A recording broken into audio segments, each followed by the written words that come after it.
Masih di sini sore pemirsa, sejumlah warga Israel di Tel Aviv kembali mengamankan diri ke bunker usai Iran melancarkan gelombang serangan rudal balistik.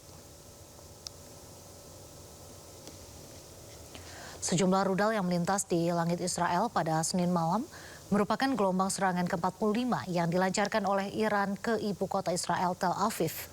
Serangan rudal tersebut membuat seluruh warga Tel Aviv kembali mengamankan diri ke bunker. Berdasarkan informasi terkini, tidak ada korban jiwa imbas serangan tersebut.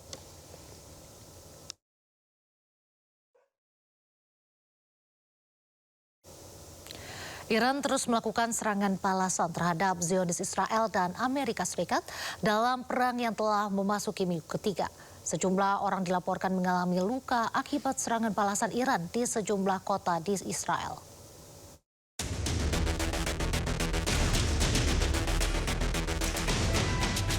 Satu orang terluka setelah bom Iran menghantam sebuah bangunan tempat tinggal di Bnei Brak. Ledakan bom juga menyebabkan kerusakan pada sebuah blok apartemen setelah sebuah submunisi menghantam lantai 3 bangunan tersebut. Hal ini terjadi setelah operasi gabungan Amerika Serikat Zionis Israel terhadap target Iran yang dimulai pada 28 Februari. Tehran menanggapi dengan serangan rudal dan pesawat tak berawak terhadap posisi militer Israel dan Amerika. Selain di Bnei Brak, sejumlah orang juga terluka setelah serangan bom tandan Iran dengan pecahan peluru terbesar di beberapa lokasi menyusul perentetan rudal yang dilancarkan Iran. Pecahan amunisi berserakan di tanah di samping jalan utama, sementara petugas tanggap darurat dan kendaraan polisi terlihat di lokasi kejadian untuk melakukan evakuasi.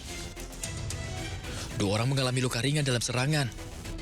Laporan awal menyebutkan serpihan jatuh di sejumlah kota di Rishon LeZion, Ramle, dan Bnei Brak. Hal ini terjadi setelah operasi gabungan Amerika Serikat dan Zionis Israel terhadap target Iran yang dimulai pada 28 Februari. Tehran menanggapi dengan serangan rudal dan pesawat tak berawak terhadap posisi militer Israel dan Amerika di sejumlah negara Teluk. Kepanikan melanda parlemen Israel saat serangan rudal Iran menyasar wilayah di dekat gedung parlemen Israel di Yerusalem.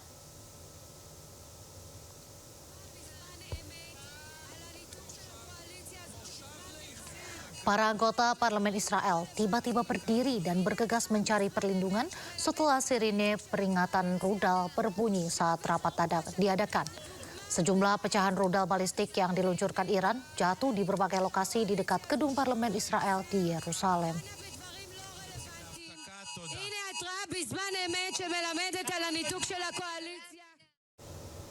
Sementara itu pemirsa, sebelumnya aktivis Yahudi sekaligus artis Amerika Hannah Einbinder mengkritik kebijakan Israel menyerang Gaza Palestina.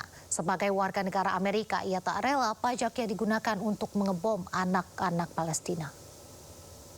As a Jewish person and as an American, I am horrified by the Israeli government's massacre of well over 65,000 Palestinians in Gaza.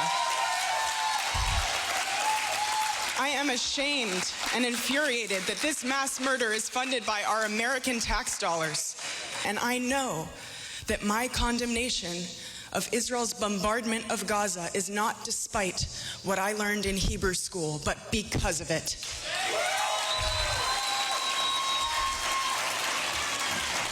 I love being Jewish, and I am so proud of my tradition.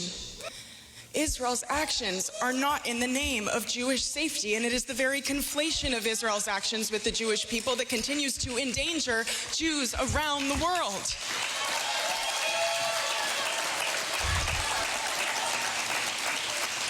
We have to look into the tearful eyes of the children of Palestine orphaned by American bombs and say no, never again is now, never again for anyone.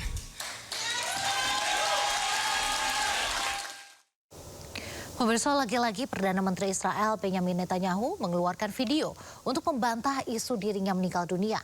Video ini dibagikan melalui akun resminya di media sosial. טוב, קצת לספוג שמש. ולכן, של מי הכלב? איזה סוג זה? כנענית, ישראלית. כנענית ישראלית, כל הכבוד. טוב, גם לה מגיע קצת. ישראלית אמיתית. יאללה, לכולכם מגיע. כן, יצאתם להתעורר קצת? כן. יפה מאוד. תראה, ירושלים, יש משהו יותר יפה מזה? על ירושלים. אין על ירושלים, אין, נהדר. גם אתם יצאתם קצת להתאוורר? נהדר. כמובן שיש מרחב מוגן ובמקום כזה. מרחב מוגן, איפה את יודעת? ממש שמה, בטח. א' ב' זה לבדוק. כמה צעדים מכאן, נכון? כמה צעדים. יופי, זה הכי חשוב. קל לנצח ואנחנו נשמור על עצמנו. מצוין, זה בדיוק חד משמעית. את המרכזית. צריך להבין, זה דורש אורך רוח, אבל זה גם אפשר לפעמים לצאת לרוח, להתאוורר, אבל תמיד להיות ליד מרחב מוגן, וגם פה יש. Sementara itu, lagi-lagi netizen detail menyoroti kejanggalan video Netanyahu. Salah satu yang dicurigai adalah cincin di jari kanan Netanyahu yang tiba-tiba menghilang dari tangannya. Video ini semakin ramai diperbincangkan di media sosial. Benarkah ini video editan dari kecerdasan buatan atau video nyata?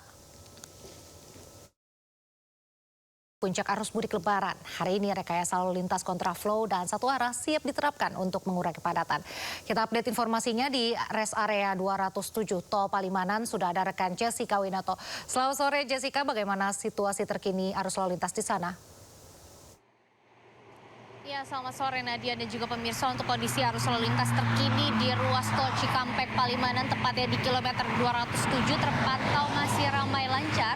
Yang mana pada saat ini pun sudah diberlakukan sistem rekayasa lalu lintas, yaitu one way sejak pukul 15 sore, 15:21 waktu Indonesia Barat. Namun sebelum diberlakukan rekayasa lalu lintas tersebut, pihak terkait pun sudah melakukan upaya sterilisasi untuk ruas tol Cikampek Palimanan arah Jakarta serta rest area yang searah menuju Jakarta. Dan resmi diberlakukan sistem rekayasa lalu lintas one way ini pada pukul 15:21 waktu Indonesia Barat. Namun untuk dari segi volume kendaraan ya Nadia dan juga pemirsa, kami mendapatkan informasi bahwa pada hari ini telah terjadi kenaikan volume kendaraan cukup signifikan, mengingat hari ini adalah 4 hari sebelum Hari Raya Idul Fitri.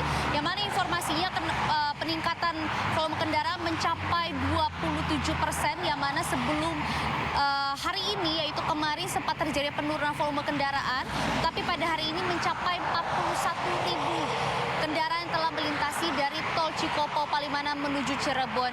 Sementara untuk pada pukul 1 siang tadi sebelum diberlakukan one way dari arah Cikopo menuju Jakarta ini sudah ada 17.000 kendaraan yang telah melintasi, yang mana ini menunjukkan adanya peningkatan volume kendaraan sebesar 7%. Sehingga secara keseluruhan, Nadia dan juga pemirsa, dari ruas tol Cikampek Palimanan ini terjadinya kepeningkatan volume kendaraan sebesar 18%. Sehingga hal ini pun menjadi tanda bahwa semakin dekat dari Hari Raya Idul Fitri, semakin pula naiknya volume kendaraan bagi para pemudik yang menuju kampung halamannya masing-masing. Tetapi kami tetap menghimbau bagi Anda yang melakukan perjalanan mudik yang jauh maupun juga calon pemudik yang baru mau menjalankan perjalanannya, dapat dipastikan kendaraan Anda dalam posisi atau dalam keadaan prima sehingga tidak terjadi hal-hal yang tidak diinginkan, sehingga sampai ke tempat tujuan dengan selamat dan tidak kurang suatu apapun.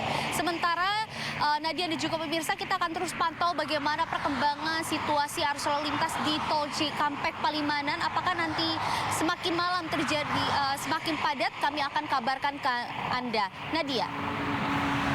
Terima kasih Jessica Winoto melaporkan langsung dari rest area 207 Palimanan. Selamat bertugas kembali, kita tunggu laporan selanjutnya. Jaga kesehatan Anda.